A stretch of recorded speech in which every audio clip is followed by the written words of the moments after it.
Let me be direct about what's happening behind closed doors in Western capitals. When cameras are off and microphones are muted, something very different is being discussed than what you hear in official speeches. For decades, the Western approach to Africa was consistent: ignore it when possible, exploit it when necessary, and lecture it always. Africa was a source of resources to be extracted, markets to be controlled, and diplomatic footnotes in larger power games. The relationship was one of dominance dressed up in the language of partnership and development. But something has fundamentally changed. You can see it in the eyes of Western leaders during press conferences. You can hear it in the shaky tone of their African partnership speeches. There's a nervousness there that wasn't present a few years ago. A panic barely concealed beneath diplomatic language. Here's what they won't say publicly. Africa didn't suddenly become interesting because it's becoming more democratic, more stable, or more culturally valuable to the West. Africa became interesting because the West realized, finally, that it's running out of time. Think about everything Western nations are racing to build right now: electric vehicles, renewable energy grids, advanced robotics, artificial intelligence systems, satellites, defense infrastructure, quantum computing, the technological future that Western nations desperately want to dominate. Every single one of these innovations depends on one thing: minerals. Specific minerals found predominantly in Africa, not partially, not shared among continents, predominantly in Africa. Let's be precise about what this means. The Democratic Republic of Congo provides more than 70% of the world's cobalt. Cobalt is non-negotiable for EV batteries and renewable energy storage. Without it, the entire Western electric vehicle transition stalls. Zimbabwe holds vast lithium reserves essential for battery technology. Niger controls uranium deposits critical for nuclear power ambitions. South Africa holds crucial reserves of platinum group metals.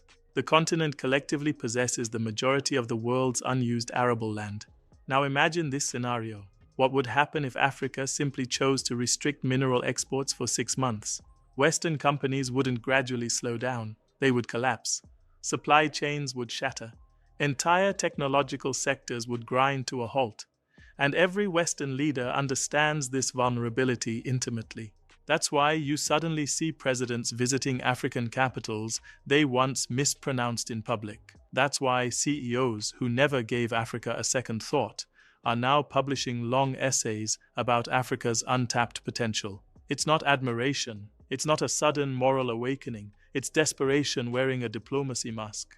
To understand why Western panic has intensified so dramatically, we need to look at who arrived first with a different strategy. China didn't knock on Africa's door. China didn't wait for an invitation. China showed up with something the West never offered: respect, strategic investment, and immediate action. While Western nations were still debating aid programs and lecturing about good governance, China was building roads across the continent, constructing railways that connected previously isolated regions, establishing ports that opened African trade directly to global markets, setting up manufacturing zones that created actual jobs, securing long-term mineral contracts based on mutual benefit rather than dependency. This wasn't charity. This wasn't development theater. This was strategy executed with precision. By the time Western leaders realized what was happening, the fundamental relationship between Africa and the global powers had already shifted. The room had filled with other chairs. When the West finally showed up expecting to be the only guests at the table, they discovered Russia was already there, discussing military partnerships and security cooperation. Turkey had arrived with drone technology and manufacturing capability. India was strengthening trade routes. Gulf states were bringing capital without political conditions. One by one, nations the West viewed as secondary powers had taken seats in Africa's living room, while the West was still knocking on the door. This wasn't just about economic competition anymore. This was about power architecture, about who shapes Africa's future, and by extension, who shapes the future of global technology, resources, and geopolitical influence. But economic and resource competition is only part of the story. Beneath it runs something even more profound, a financial revolution that terrifies Western planners. For 7 decades, the global financial system has operated on a single foundation, the American dollar. Not because the dollar was objectively superior, but because the United States had the military and economic power to enforce its use. Trade, dollar, loans, dollar, sanctions, enforced through dollar systems. Global control, maintained through currency monopoly. This wasn't a conspiracy. It was explicit architecture that gave Western nations, particularly the United States, leverage over virtually every significant global transaction. Then something shifted. BRICS, Brazil, Russia, India, China, and South Africa created alternative financial infrastructure, a different payment system, different credit mechanisms, a different way to conduct trade that didn't depend on Western-controlled banking networks or currencies. By itself, this might have been manageable. The West could have absorbed the challenge, maintained dominance through sheer economic scale. But here's what truly catalyzed the panic. African nations started moving toward BRICS systems. This wasn't a trivial development. Africa represents the world's youngest population, the planet's primary mineral reserves, vast agricultural potential, and geographic positioning of enormous strategic value. Once Africa accessed non-Western financial infrastructure, once African nations could borrow from non-Western development banks, access currency systems beyond the dollar, and conduct trade through alternative networks, the Western financial monopoly cracked. And when that monopoly cracks, even slightly, Western power cracks with it. Because here's what changed for African nations. They discovered they didn't have to accept humiliating IMF conditions. They didn't have to beg Western banks for loans with punitive interest rates and policy requirements. They could borrow from BRICS development banks on different terms. They could conduct trade in new currencies. They could actually negotiate rather than simply accept. For the first time in modern history, African nations had options. And nothing frightens Western planners more than an Africa with leverage, with choices, with independence.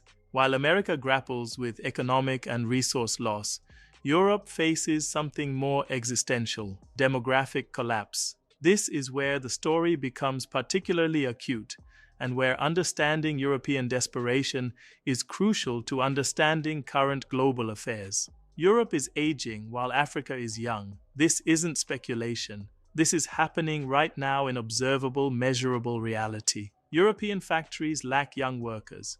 Hospitals struggle to find nurses. Construction companies cannot fill positions. Military recruitment targets go unmet. Several European nations are literally unable to replace their populations through natural reproduction. Birth rates have fallen below replacement levels, and they've stayed there. Meanwhile, Africa's average age hovers around 19 years old. The African continent is experiencing a youth explosion, while Europe experiences demographic contraction. Experts call this potential shift a youthquake, a socio-political transformation triggered by large numbers of young people entering adulthood simultaneously.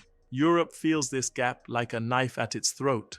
Here's what Europeans won't discuss publicly with complete honesty. Europe's economic model depends on African migration. Not because they love African people or value cultural diversity, because they need warm bodies in jobs that won't sustain population replacement otherwise. Watch the contradiction closely. European nations reject African refugees at their borders with military force. They criminalize migrants. They construct barriers. They pass legislation making immigration nearly impossible. Simultaneously, they quietly recruit nurses from Nigeria and Ghana. They secretly pursue agreements to attract African talent and brainpower. They invest in programs targeting African professionals and entrepreneurs. It's a brutal game. Keep African nations weak enough that their young people feel compelled to leave, while refusing to openly acknowledge that European nations cannot function demographically without African emigration.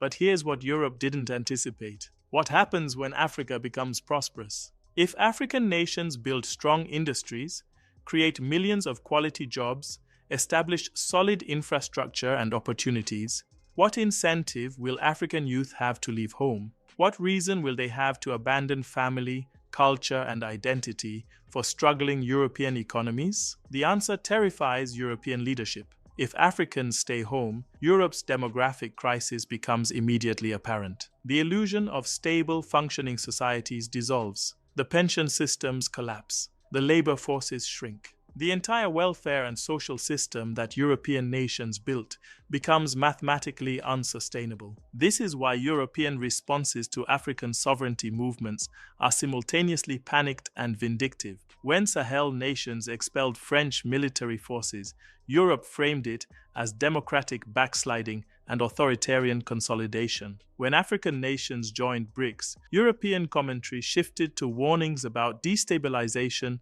and foreign interference. When African nations asserted control over their own military spaces and security arrangements, European analysts suddenly discovered urgent concerns about democracy. The pattern is transparent. European criticism intensifies precisely when African nations take actions that increase their independence and economic viability. Because African independence is European demographics in reverse. Beyond economics and demographics sits military power, perhaps the most direct expression of geopolitical control. For generations, Africa accommodated Western military presence as fact. Western fighter jets flew through African skies, treating the airspace as an extension of Western territory. American, French, and European military bases occupied African land as if property rights were permanent. Intelligence networks operated across the continent, gathering surveillance data that served Western strategic interests, not African ones.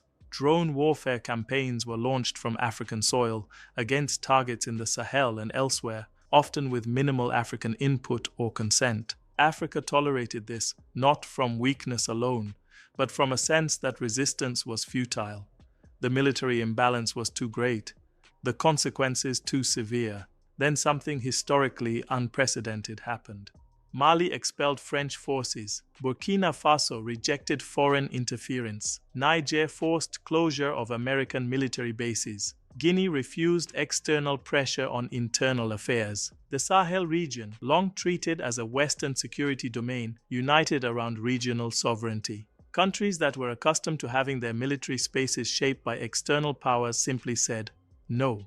That single word, no, shifted something fundamental in the geopolitical balance. It announced that Africa's military space was no longer available for Western use without consent. It demonstrated that African nations could coordinate collectively to reject external domination. NATO experienced this as a punch to the chest. Here's why. Military presence means leverage. Military leverage means political influence. Political influence means the ability to shape African policy without African leadership exercising full sovereignty. Lose military presence and you lose all of it.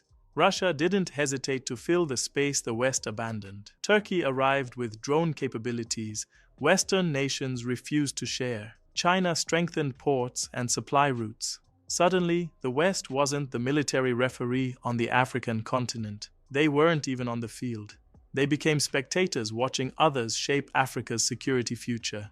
You can observe Western panic in their sudden accusations. Africa is becoming authoritarian. Foreign powers are destabilizing the region. Democracy is under threat. Curiously, these statements materialize only after Africa stops following Western script. The West isn't actually concerned with authoritarianism or democratic principles, it's concerned with lost control. Control of food production is perhaps the oldest form of strategic power. Feed a population, and you control that population's future. Here's a fact. Western nations' hope remains obscure. 60% of the world's unused viable arable land exists in Africa. Not 30%, not 40%. 60% of all the Earth's fertile soil that remains untapped and ready for cultivation sits on the African continent. Meanwhile, the global agricultural map is shifting due to climate change. European farmlands are drying under heat stress.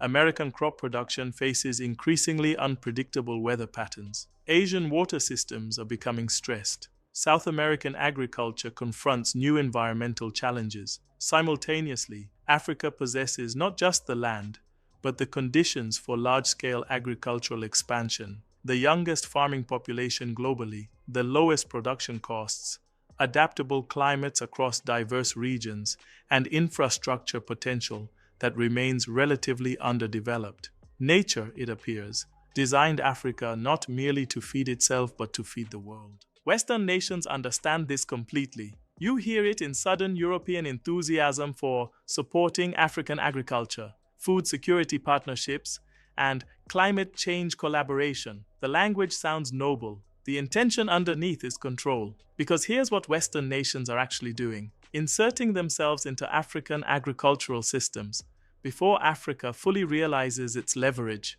These green deals and climate agreements contain small print clauses, transferring control of seeds, water rights, export pricing, carbon credits, and fertilizer markets to Western corporations and institutions. It's the same strategy applied to agriculture. Keep African food production oriented toward export and Western markets.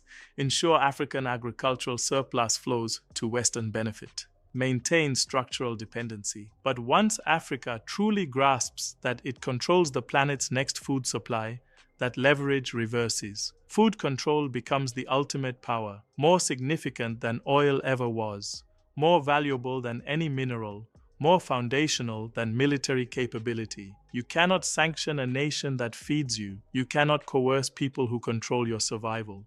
We've discussed minerals, agriculture, military space, demographics, and finance. But there's one more domain where Africa is quietly positioning itself at the center: the digital future. This is happening with remarkable subtlety. No dramatic announcements, no grand gestures, just quiet construction. Undersea internet cables wrapping around the African continent like veins flowing to a heart. Data centers rising in Kenya, cloud hubs expanding in South Africa, Nigeria becoming a digital traffic crossroads, Ethiopia building new communication corridors. Bit by bit, Africa is transforming into the infrastructure backbone of global data flow. Here's why this matters more than most people recognize. Whoever controls data infrastructure shapes everything built upon it. Artificial intelligence systems, digital banking, mobile payment networks, satellite communications, cybersecurity architecture, global trade systems, digital identity systems, intelligence networks, cryptocurrency, and blockchain infrastructure. Data is the petroleum of the 21st century, and Africa is becoming the pipeline through which it flows. Western nations see this clearly. They have intelligence agencies studying African digital development day and night. They understand the implications, but they're late. They hesitated too long. While they were lecturing Africa about governance and democracy, China was partnering on cybersecurity. India was laying digital corridors. Gulf nations were investing in tech cities. Russia was offering advanced technical cooperation. By the time the West realized the digital future was being built without them, the infrastructure was already in place. You can hear Western panic in new language: protecting Africa from cyber threats, strengthening digital democracy, ensuring digital security cooperation. These phrases sound protective. They're actually desperate attempts to maintain influence over systems Africa is building independently. Now let's synthesize what we've discussed. Africa controlling minerals makes the continent influential. Africa controlling food production makes it necessary. Africa controlling demographic youth makes it unstoppable. Africa controlling military space makes it sovereign. But Africa controlling digital infrastructure, that transforms everything.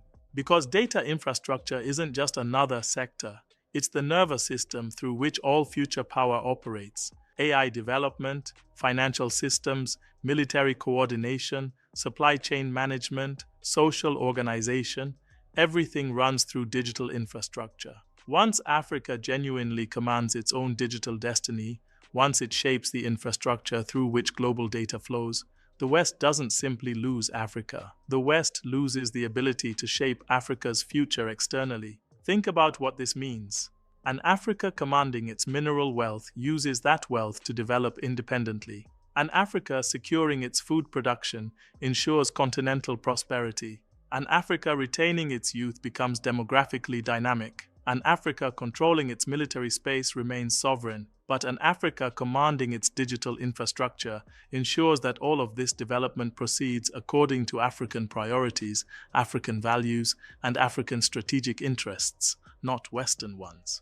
The digital realm is where power crystallizes into architecture. The West built the previous internet. The the previous digital infrastructure, the previous systems of global control through technology. If Africa shapes the next iteration, the fundamental power relationship inverts. We're witnessing something historical, not just the rise of Africa, which is real and profound, but the moment Africa transitions from being shaped by external forces to shaping itself and the world around it. The West understands this. That's why the panic is so evident for those willing to see it. They're not afraid of African growth in abstract terms. They're terrified of African independence coupled with genuine power. They fear an Africa that doesn't need to accept humiliating terms because it has options. They dread an Africa that can say no and have that refusal respected. For those of us watching this unfold, particularly those of us with deep African heritage or commitment to African advancement, this moment demands something specific: clarity about what's actually happening and commitment to African-centered solutions rather than Western-offered partnerships.